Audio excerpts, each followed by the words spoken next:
نیکوکاروں میں شامل کر، اور پچھلے لوگوں میں میرا ذکر نیک جاری کر، اور مجھے نعمت کی بہشت کے وارثوں میں کر، اور میرے باپ کو بخش دے کہ وہ گمراہوں میں سے ہے۔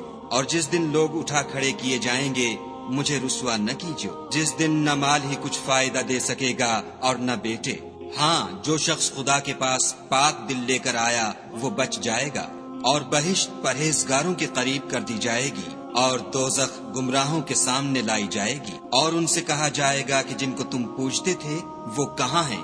یعنی جن کو خدا کے سوا پوجتے تھے، کیا وہ تمہاری مدد کر سکتے ہیں یا خود بدلہ لے سکتے ہیں؟ تو وہ اور گمراہ یعنی بت اور بت پرست اوندھے منہ دوزخ میں ڈال دیے جائیں گے، اور شیطان کے لشکر سب کے سب داخل جہنم ہوں گے۔ وہاں وہ آپس میں جھگڑیں گے اور کہیں گے کہ خدا کی قسم ہم تو صریح گمراہی میں تھے، جبکہ تمہیں خدا رب العالمین کے برابر ٹھہراتے تھے، اور ہم کو ان گناہ گاروں ہی نے گمراہ کیا تھا۔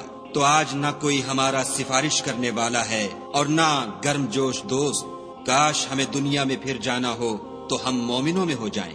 بے شک اس میں نشانی ہے اور ان میں اکثر ایمان لانے والے نہیں، اور تمہارا پروردگار تو غالب اور مہربان ہے۔ قوم نوح نے بھی پیغمبروں کو جھٹلایا جب ان سے ان کے بھائی نوح نے کہا کہ تم ڈرتے کیوں نہیں؟